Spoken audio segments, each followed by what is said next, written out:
तो हमें सबसे पहले sarkariresult.com पे आ जाना है। वहाँ पे आपको जो ये बिहार सिविल कोर्ट वाला जो फॉर्म है इसको आपको देखना है, peon court reader requirement 2022 online.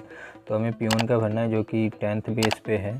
तो इसमें जो क्या क्या चाहिए, जो जर्नल की फ़ीस है 800 है, SC 400 है और लास्ट डेट 20/10/2022 इस तरीके से हो सकता है डेट अभी बढ़ भी जाए। तो यहाँ पे सारे कलर डॉक्यूमेंट चाहिए, ID proof, address proof, sign, photo और अगर आपने कहीं पे कुछ भी जॉब वॉब किया है तो वो सारा चीज़ यहाँ पे आपको देना पड़ेगा। तो अप्लाई हेयर पे यहाँ क्लिक करेंगे। अगर आपका रजिस्ट्रेशन हो रखा है तो रजिस्ट्रेशन पे, नहीं तो न्यू रजिस्ट्रेशन पे यहाँ पे आपको क्लिक करना होगा। तो यहाँ पे कुछ सवाल पूछे जाएंगे आपसे, जैसे कि आप किस चीज़ के लिए भर रहे हैं। तो हमने पियोन के लिए कर दिया। Name of candidate, confirm name of candidate, father name, उसके बाद यहाँ पे मदर नेम, यहाँ पे डेट ऑफ बर्थ और आपका क्या हो, आप मेल फीमेल, इंडियन, मैरिड है तो मैरिड डाल देना। यहाँ पे पत्नी का नाम, email ID, mobile number, confirm mobile number, क्या परमानेंट बिहार से हैं तो यस या नो कर देना है। ठीक है। अगर कैटेगरी जो है कौन सा अनरिजर्व का मतलब जर्नल होता है तो जर्नल यहाँ पे क्लिक कर देना है कि हम अनरिजर्व है। आइडेंटिटी प्रूफ में आपको आधार कार्ड यहाँ पे दे देना है। डिटेल ऑफ ID प्रूफ, यहाँ पे ID प्रूफ में आधार कार्ड यहाँ पे दे देना है। डिटेल ऑफ ID प्रूफ में यहाँ पे आपको आधार नंबर यहाँ पे डाल देना है। ID प्रूफ में वैलिड आइडेंटिटी मार्क्स, उसके बाद एक्स सर्विस में नो। इन सब में जो है आपका नो ही आएगा, जितने भी यहाँ पे कॉलम है सब में नो आएगा। उसके बाद डिक्लेरेशन पे क्लिक करके यहाँ पे सबमिट कर देना है। तो ये सारा भर के हमने यहाँ पे सबमिट कर दिया। सबमिट करने के बाद आपके पास एक पासवर्ड और रजिस्ट्रेशन नंबर आ जाएगा। रजिस्ट्रेशन होने के बाद यहाँ पे सारा डिटेल एक बार चेक कर लें और इसको प्रिंट भी करके रख सकते हैं। रजिस्ट्रेशन जो है वो आपका सक्सेसफुली हो चुका है। उसके बाद यहाँ पे आपको पेमेंट करना पड़ेगा, जो पेमेंट आप UPI या क्रेडिट कार्ड किसी से भी कर सकते हैं। जब सारा डिटेल आपका यहाँ पे चेक हो जाए तो आपको यहाँ पे आगे बढ़ना है। तो आगे बढ़ने के लिए यहाँ पे फ़ीस पेमेंट, उसके बाद यहाँ पे बिहार, उसके बाद रिक्वायरमेंट, उसके ओके मतलब गो पे कर देना है। गो पे एक ही ऑप्शन आएगा, उस पर क्लिक करके सबमिट कर देना है। उसके बाद एग्ज़ामिनेशन फ़ीस आएगा।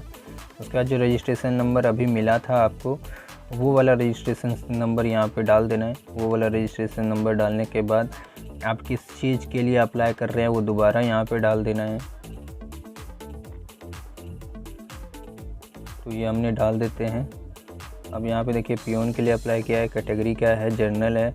उसके बाद यहाँ पे मेल, कैंडिडेट नेम जो है आपका फर्स्ट नेम लास्ट नेम सब इसी में आ जाएगा डायरेक्ट। जैसे एग्जांपल 1 2 3 जैसे दीपक झा मेरा नाम है, तो इस तरीके से जिसका भी जो भी नाम है यहाँ पे आपको आ जाना है। उसके बाद यहाँ पे मोबाइल नंबर डाल देना है।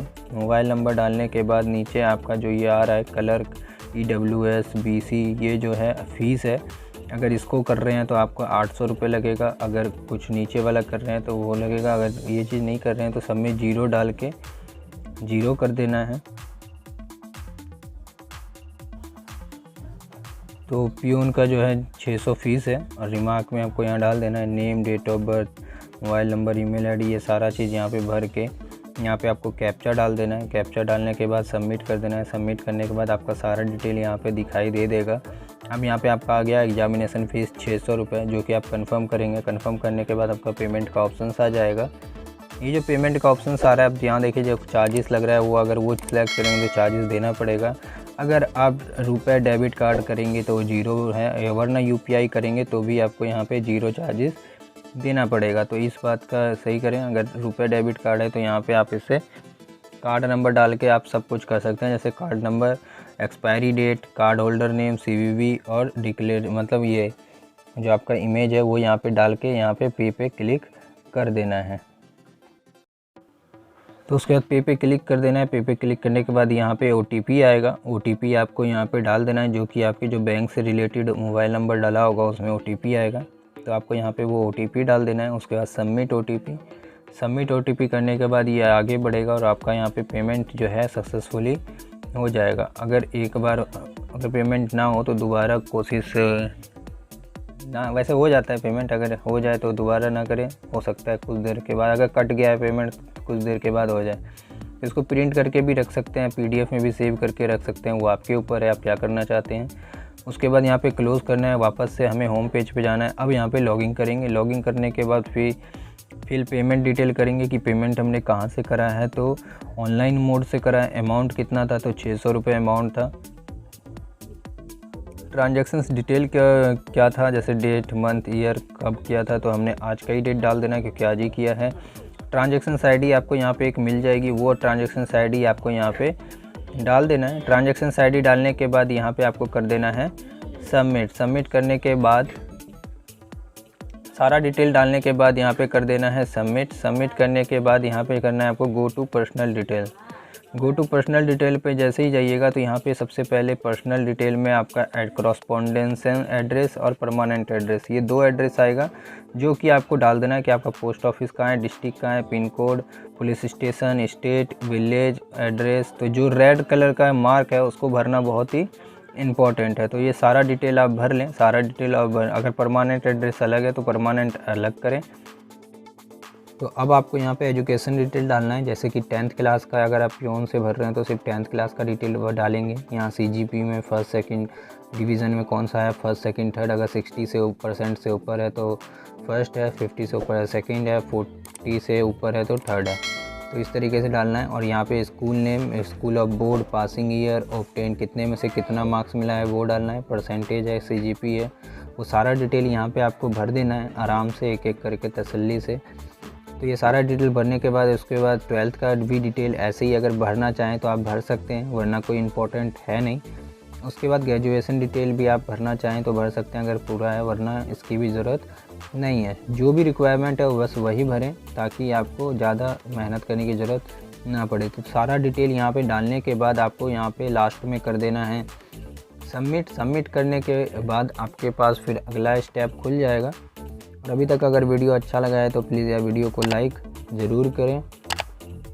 यहाँ पे सारा डिटेल मैं भर देता हूँ। सारा डिटेल भरने के बाद हम इसको सबमिट कर देते हैं। सबमिट करने के बाद यहाँ पे आपको एक फ़ोटो का ऑप्शन आ जाएगा। आपको बस एक 50 से 100 KB में एक फ़ोटो डालना है और एक सिग्नेचर डालना है जो कि आपका हिंदी में होना चाहिए, दूसरा सिग्नेचर आपका इंग्लिश में होना चाहिए। मतलब 2 बार साइन डालना है, एक बार फ़ोटो डालना है और एक डॉक्यूमेंट डालना है जो कि यहाँ पे बता रहा है। जैसे फ़ोटो 50 से 100 KB है और हिंदी में सिग्नेचर है, इंग्लिश में सिग्नेचर है। और तीसरा डिक्लेरेशंस है, आप खुद यहाँ पे हैंड राइटिंग से लिख के कि मैं सारा चीज़ अपने मतलब जो भी नॉलेज है ये अपने बेस्ट दे रहा हूँ, तो यहाँ पे डिक्लेरेशन कर देना है। उसके बाद ये आपका फॉर्म कंप्लीट हो जाएगा। उसके बाद ये फॉर्म को प्रिंट करके आप रख सकते हैं। फॉर्म प्रिंट करने के बाद ये जो डिक्लेरेशन लिखा था तो यहाँ पे ये डिक्लेरेशन आ रहा है नीचे, तो ये भी आपका इस तरीके से शो हो जाएगा। जितना डिक्लेरेशन लिखा हो उतना ही काट के डालें, पूरा पेज डालने की ज़रूरत नहीं है। और वीडियो अच्छा लगा तो प्लीज़ वीडियो को लाइक, चैनल को सब्सक्राइब ज़रूर करें।